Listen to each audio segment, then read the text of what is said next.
Good morning, everybody, and welcome to our last LinkedIn Live for 2020. What a year it has been, to put it mildly. We are coming to you from the snowy tundra of New York City. I think Sophie has a show and tell right now. Oh, she put it away.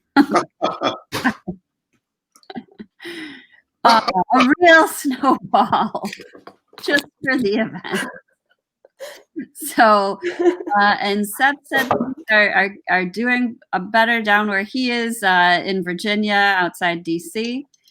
So we're glad to hear that, because nobody wants traffic pileups, especially during this time of year. So thank you all for joining us, and thank you all for joining us throughout the year. This is a new initiative that we took back in the spring when things were kind of crazy, and we thought, this would kind of be nice to bring everybody together once a week or, a couple times a month from our readership and from our social media platforms. So we're so happy and thankful to have such great guests that we've had all year. And, we've talked about all kinds of important things that have come up, including DEI and, of course, COVID, and how the different industries and people have been coping. So we wish all of our viewers and all of our guests and everyone that works with PR News, a happy and safe rest of 2020,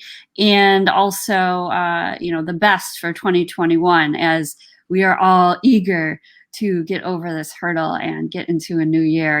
What do you guys think about that? You ready to move on? Yeah. 2020 in the rear view would be great. Sure. So today we're just gonna, do a casual, quick chat about some of our, things that have really just struck out to us in 2020.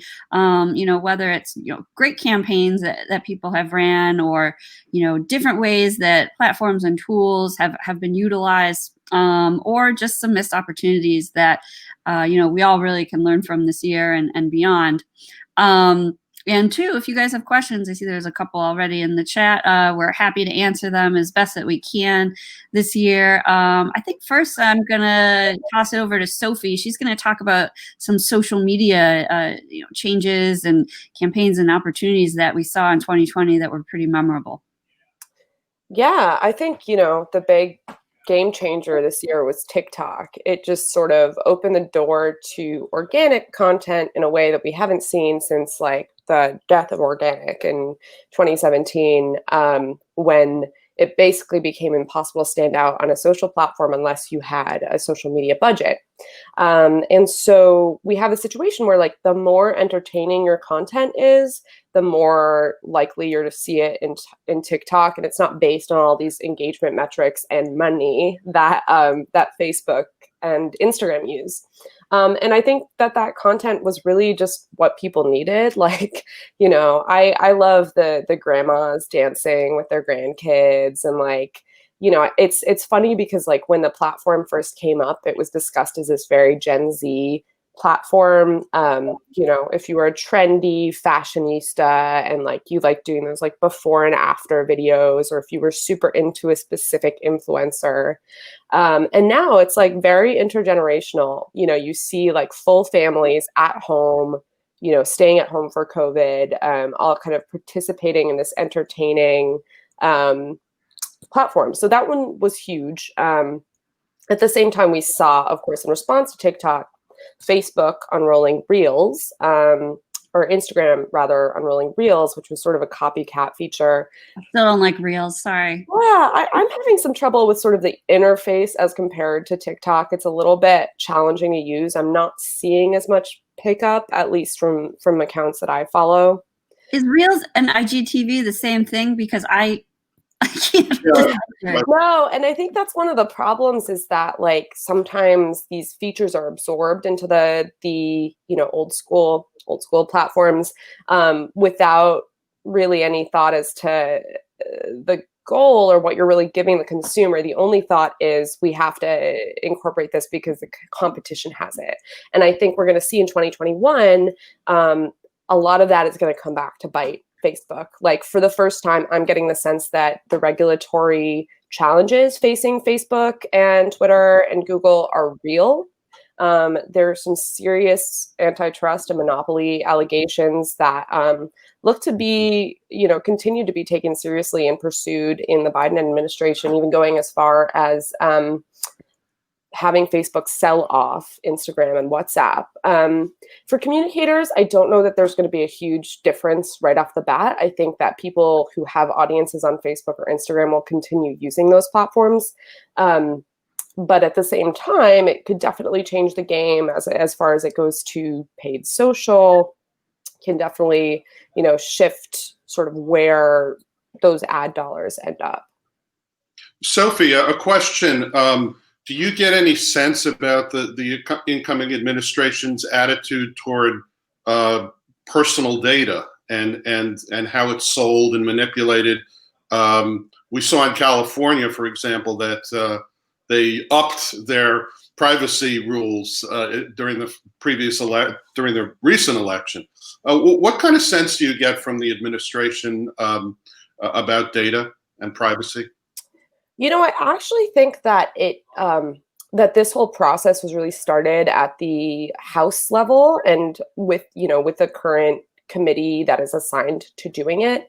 From what I've heard, I can't remember his name, but the person who is going to sort of be responsible for that does have a good record in terms of, or I should say, a record coming out against monopolies and standing strong there. Hard to tell kind of where the Biden campaign is insofar as its response to data, because they've kind of been known to not be super digitally savvy compared to some other candidates. So I'm interested to see that. But I think that what we're going to see in the new administration is a real leaning on experts, having people in the administration that are true tech scholars and understand how that policy works.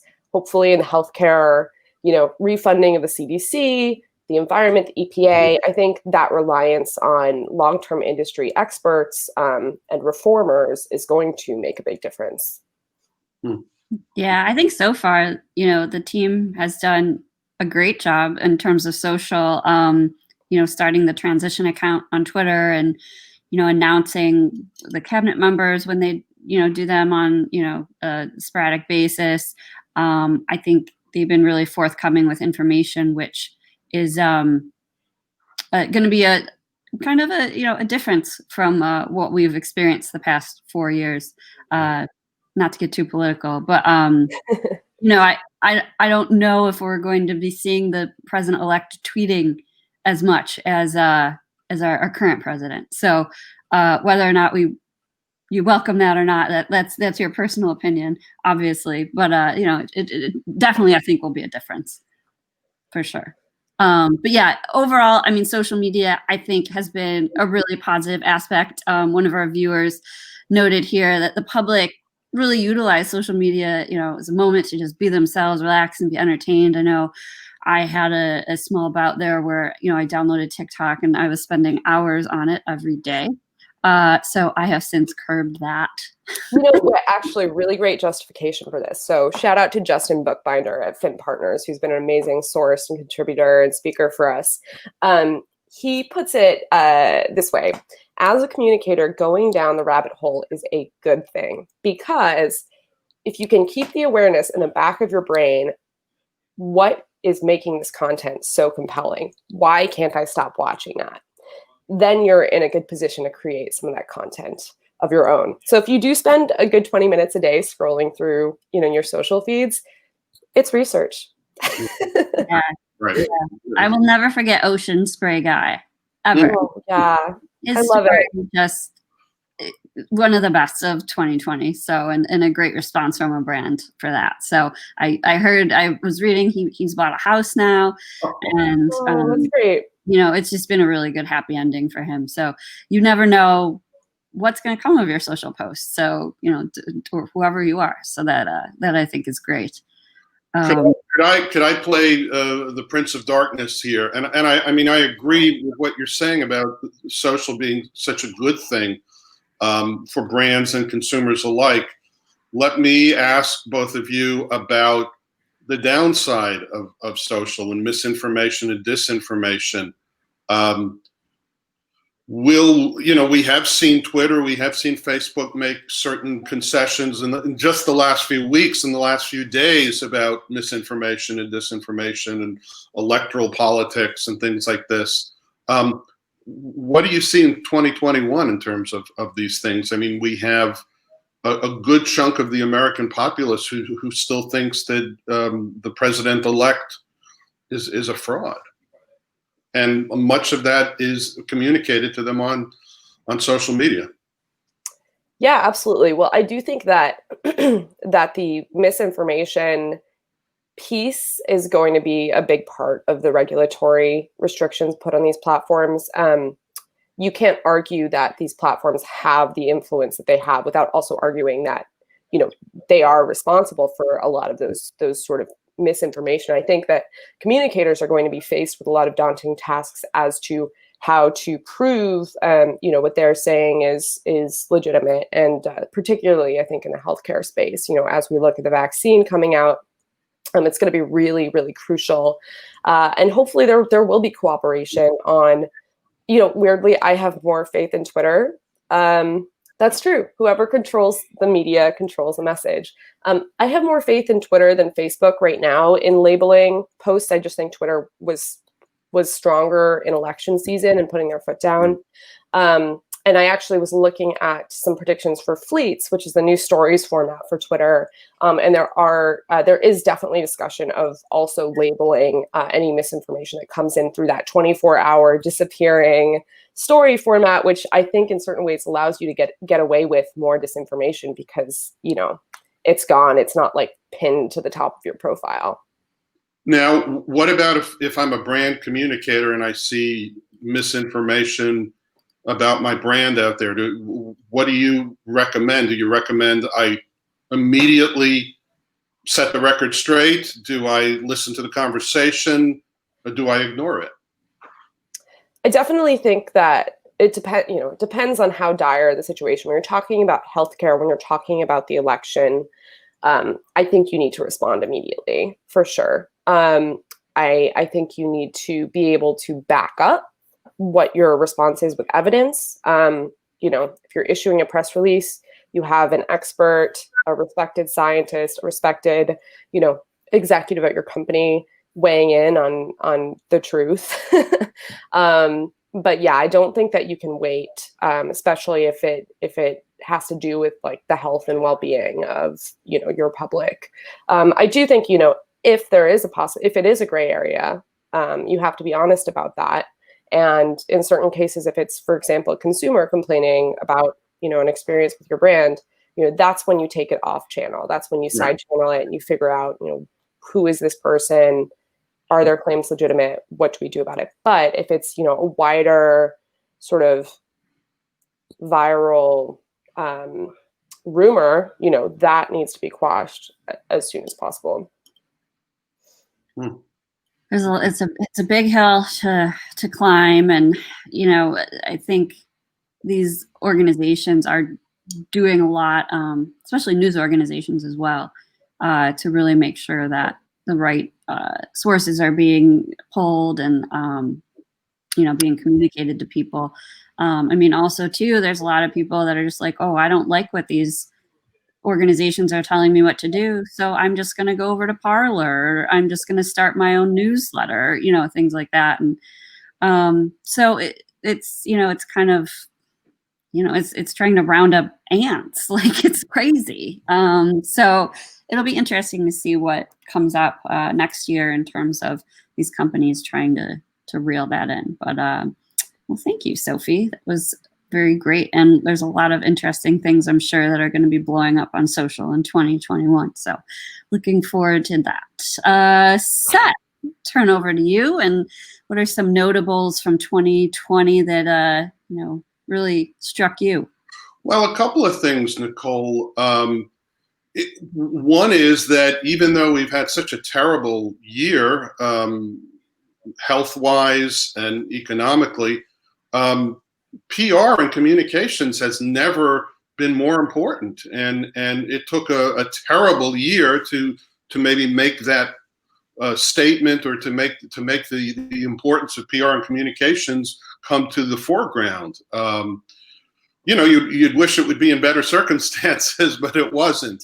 The question is now, you know, what will companies do, you know, going forward? Will they understand and learn and absorb this lesson, or will they say, oh, 2020 was an outlier. It was an anomaly. Let's go back to business as usual. Let's not address DEI. Let's not communicate internally with our employees. And by the way, I think we need to change the name for internal communication, since so many employees are at home. It's really external, internal. I don't know what to call it. But I always find that funny, to think that internal communications is now really sort of external. But back to what I was saying, yeah, I mean, what do they do in 2021? Do they continue to learn the lessons, the empathy that they use, the flexibility that they learned in 2020, or do they, as I said, go back to business as usual?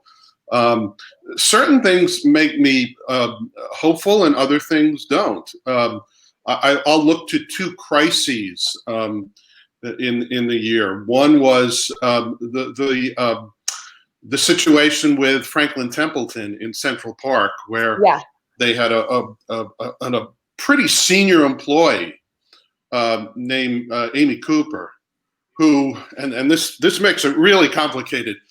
She saw a black man in Central Park, and she swears that he was accosting her, or was ready to accost her. His name is also Cooper, so it was very. It's okay. Well, I'll remember her as Karen from here. I couldn't even remember her name. Just Central Park Karen is the only thing that stuck. But and that's important. That stuck with audiences. Yeah, and the thing was that Franklin Templeton moved very quickly and got rid of her, let her go. So, you know, whether you agree with that or not, it was something that they saw in front of them. They reacted quickly. They assessed it, and they moved. Now you look at a situation that happened just a few weeks ago in Thanksgiving time, where Boston Market had a very big pre-sale of Thanksgiving dinners. A lot of people were not going to get, you know, the old standby was grandma making the turkey for everybody. Well, you couldn't travel to grandma this year, so a lot of people had to make their own meals for the first time. Some of them decided to go to Boston Market and pre-order their Thanksgiving turkey. And lo and behold, even if you pre-ordered it, you came to Boston Market in many parts of the country and found long lines, even though you had pre-ordered, and confusion. And sometimes people got their orders, sometimes people got incomplete orders. Some people just waited for 2 or 3 hours and said, the heck with it, I'm leaving. Refunds were not plentiful. And some people were given, Boston Market has a frozen food line. They were given frozen foods and told, oh, we don't have your order ready, but you can take this home and make it. Now, the problem here, obviously the operational problem was obvious, but Boston Market never responded. As far as I know, they still haven't responded. And what they did do on social media was periodically blasted what one source told me was happy mail. So they sent out, you know, happy Thanksgiving, come over to Boston Market and get a turkey. And every time they did this, more and more people complained about how they're waiting in line or they didn't get their turkey. So you got to wonder what was going on. Where were the communicators? Why did they do nothing? So you have two things. One makes me happy. One makes me scratch my head and say, why didn't they learn their lessons? Didn't they see what's going on? And anyway, those are my thoughts. That crisis is still with us. People know all the ways to do it and ways to manage it and ways to be ready for it, and they still don't do it for some reason. Some people, some companies, some companies say, it'll blow over. we don't really know what Boston Market's thinking because they haven't said anything. So anyway. Yeah, it's really surprising too. I mean, every industry, every company has their hot times of year, right? That, you got to be on, you got to be prepared for. And I mean, a company like Boston Market, I mean, that's a huge corporation. So you'd think they either have a big communications team, or maybe they work with an agency, or, this and that to fuel complaints and comments, whether it's on social. And if you're a company and you don't, you need to, if you deal directly with the public, that is something that should definitely be in your strategy book. I think seeing things like that, and I think overall in 2020, we've really seen the importance of good customer service, especially on social media. Being able to deal with things quickly. A lot of customers right now are, the post office is overloaded. The UPS and FedEx are overloaded because no one could go Christmas shopping really this year. So everybody's getting stuff online and things are delayed. And, people are going to reach out to these companies saying, hey, where's my delivery? Where's my gift? And they need to be prepared, because if they can't find someone on the other end, they will go to social media and complain. So, linking social media in there again, I think a big lesson out of all of this, if you haven't included customer service in your plan before, it's definitely something that you have to have for the future. And it's a job where you can work from home. So there you go. That helps out as well. But so yeah, a lot of opportunity there, and we hope everyone has gotten their Christmas food plan already, and Hanukkah and all of that. So we hope you're ready with your holiday meal plan, so you don't end up like you did at Boston Market. I feel like we're really talking about kind of two major corporate issues this year, which is DEI and supply chain disruptions. And I think they kind of have reverse communications implications, because with DEI, you can't communicate that you're doing DEI unless you take action, unless you hire more Black and BIPOC employees, and and make your compensation practices fair. Like, you cannot communicate that you're doing that without doing that. With supply chain, your company doesn't have control over what is happening, but you do have control over the message. So it's like so crucial to apologize and keep people up to date and be transparent. But I feel like they're sort of two different sides of the coin. They both require action, but it's sort of, cart before the horse. Yeah, well, it's interesting that you say that. With DEI, we have seen a lot of companies say that we support Black Lives Matter, we are diverse, and they've said these things. 2021 may be the year when a lot of people say, okay, show us the goods, show us what you've done, prove it. Right. I don't think the pressure is going to stop. I don't think the pressure. I don't think so either. Yeah, I think it's going to grow, and it should.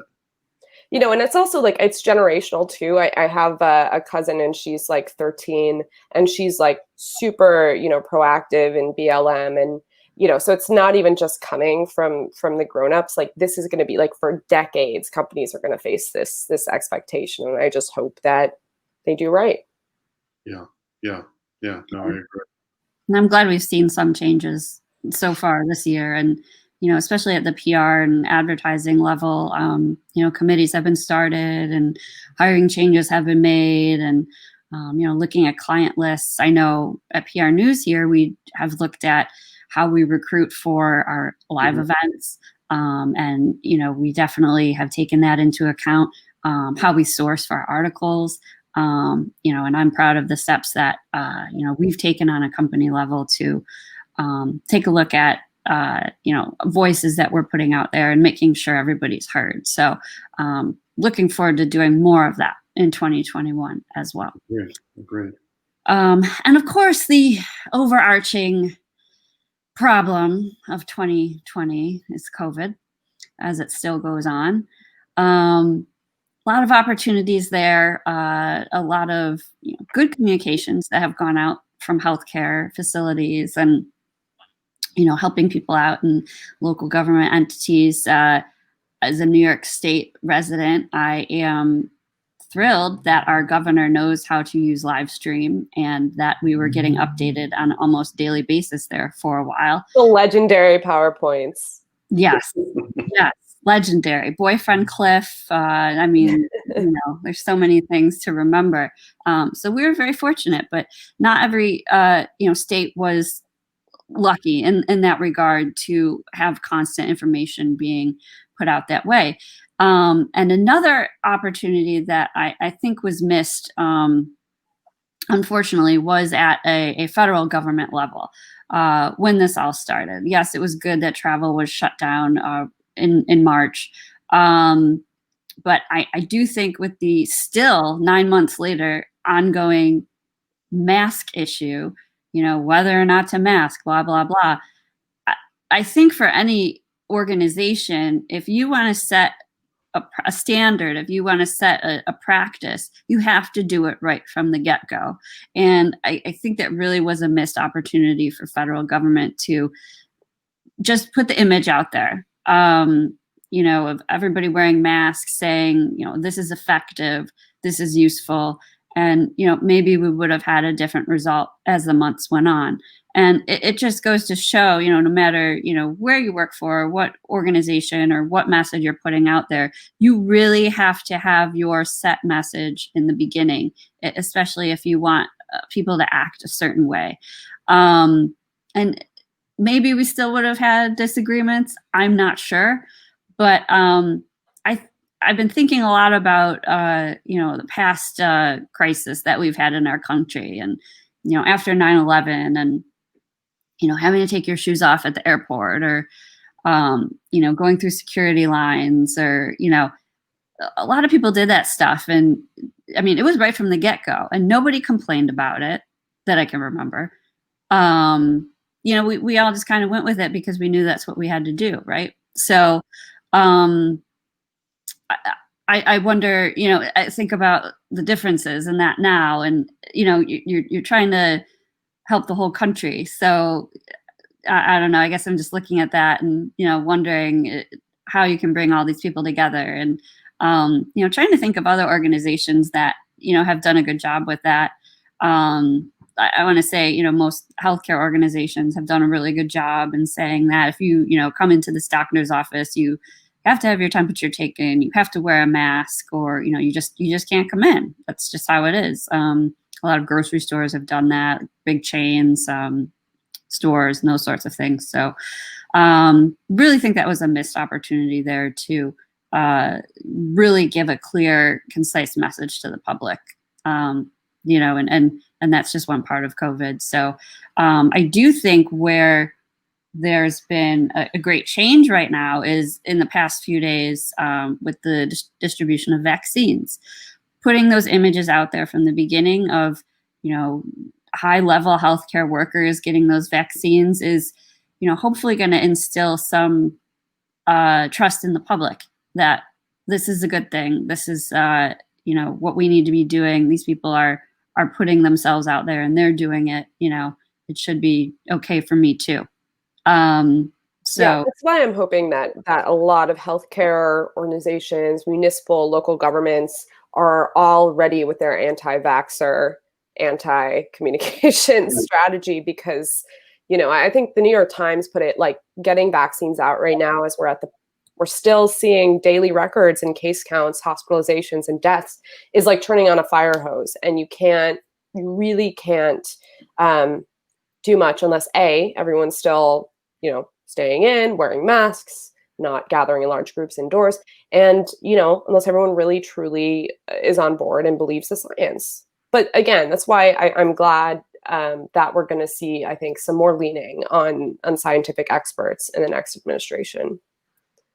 Yeah, the thing is, Nicole, I mean, you're absolutely right.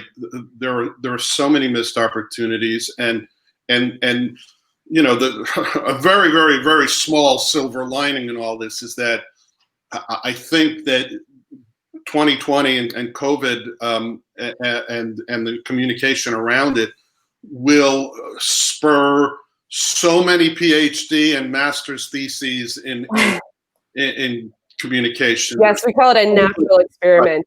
Yeah. There's much to study, and I would argue that it would be easy to say, gee, we should look to, or before the COVID really started, I interviewed a healthcare communicator. He said, make sure whatever you do in any story that you write, make sure you tell people to go to the CDC or the WHO. And I remember thinking, oh, well, that'll be simple. And now we look at the CDC and the WHO, and depending on where you are in the political spectrum, they're not very well regarded anymore by a lot of people, rightly or wrongly. So there is no touchstone, there is no hallmark. People say use the vaccine. I've talked to plenty of people who say, I am not going near that vaccine until months from now because I want to see if people get sick. And I consider these people not edge or lunatic fringe type of people. These are pretty straight ahead people, doctors, lawyers, bankers. They don't want to be near that vaccine until other people have taken it. So I think we have a huge problem ahead because about 75% of the population has to be vaccinated for this thing to work. And as Sophie said, we are in deep trouble right now. What did we lose? More than 3,000 people the other day, and it's gonna be record days, probably into January. So the vaccine doesn't turn that off. I want to see like day 2 stories. I want to see, the healthcare workers, how they're doing. I want to see like Netflix or like Disney Plus put out a slew of shows just to watch in case, you get a fever after you get the vaccine. Like, I want to see this normalized. I want to see it made less scary. I think that brand communicators can do a lot of good there. Yeah, well, I think I agree. I'm just concerned about misinformation and disinformation around vaccines. And we've seen a couple of stories where people have had some bad reactions to it already. Nobody's died as far as I know, but we've had a couple of bad reactions. That's going to happen. But it just seems like there's so much, misinformation. I mean, I heard somebody on the radio, a sports radio host, talking about covering the upcoming hockey season, and he said, there won't be any fans in the stands. They won't allow fans, but we as media can go in. And somebody else said, no, you can't. They won't allow media in. And he said, why? Why will they stop me? I get tested every few days. Okay, that's great. You could get tested on Tuesday and pick up the virus on Wednesday. So there's so much out there that's wrong and just misinformed. It's scary. It's almost like it would be great to have one central health messaging unit. Imagine that. Yeah.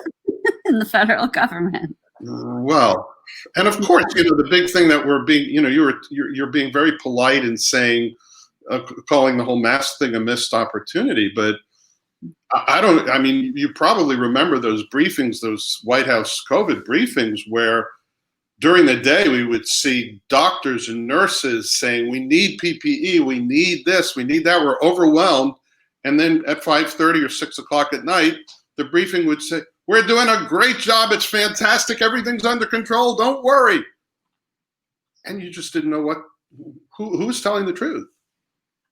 Yeah. So I think the confusion was spread there. And then, the stories that came out this morning or last night about some of the, and I hate to say it, some of the communications people at politically appointed communications people pushing this herd immunity strategy, literally saying we need people to get infected for it to work.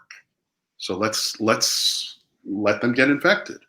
And that's a quote from one of the memos. That's a communication. That was a public affairs person running this herd immunity operation. And I think we are just, pricking the skin of what we're going to find out was really going on. And I don't know. It's going to, as I said, the small silver lining is that it's going to spawn a lot of good research papers for years to come. Well, I think with the coming year, there's going to be a lot of change, and we have a lot to look forward to in terms of new voices and new opportunity. I think, especially on the vaccine route, I think, getting the images out there of, maybe some of our high leaders in government and those sorts of things. Images mean everything nowadays. And, disinformation is out there, but people are still, watching the news. Oh my gosh, I can't even imagine what the cable news ratings were this year, through the roof. Because they want more information and they want to see, different things happening. So I think about, I don't know the exact vaccination campaign, but I think there was a time when they featured Elvis getting vaccinated. Right. I think we need a national campaign like that, to just put this in a positive light and make sure there's clear communication going out about it. And, I think there is a light at the end of the tunnel. And what influencer do you think should get? Influencer. Who would be your vaccine influencer if you could pick? I don't think I know enough influencers. No. Okay, I'm expanding the definition of influencer, like celebrity, sports. I'm not a big sports person, but I don't know. I do think athletes would be interesting because their bodies are temples, right? And they don't want to do anything to, ruin that. So, Patrick Mahomes, even though he's in the middle of a season, maybe after the Super Bowl, he might be a good candidate for that. I'd pick like a mommy blogger. I'd pick like a famous like parent, somebody with like a huge Instagram following, because I think I saw somewhere earlier this year, like there's a really big like mom anti-vaxxer movement on Instagram. I could also see like the Jenners or like Beyonce making a big splash. They got vaccinated on screen. Right. Yeah. Oprah. Very Crouch. I think it has to. I think what we're saying here, it's got to be a mix of influencers. Right. Touching every. We live in such a fractured media landscape. That's part of the problem. Is people getting information and believing different sources, and that's why like the three of us, we have different concept of what an influencer is, which means it needs to be, that information needs to be spread in so many different avenues. Agreed. Someone in the chat says not Oprah.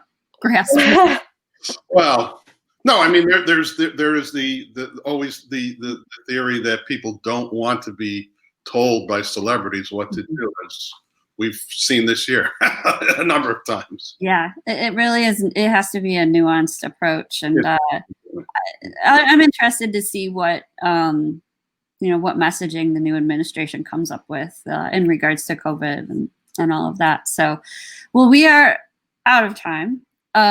We could talk for a long time on all of these topics, but I'm so glad y'all have joined us, and I'm so glad we were able to get together as a group and do this. We've definitely been through an interesting year, and I'm glad that we're all healthy and safe, and I'm looking forward to everything PRNEWS is going to be doing in 2021. Hopefully, maybe we'll get a live event with real people in towards the end of 2021. It would be great to see you all again, present company and our followers included. But quick plug, look for the dates for our Crisis Management Summit coming the first part of the year. And the Social Shakeup will be doing some virtual events as well. So definitely keep an eye on that. Yes, absolutely. And we'll be back too with LinkedIn Live. We are, setting up our roster now for 2021. If if anyone out there is interested and wants to share some of their thoughts on a LinkedIn Live session, please contact one of us. We're always available and around to listen. But thank you guys. Thank you for all the hard work you've done this year. Thank you to our viewers. And thank you. Great work.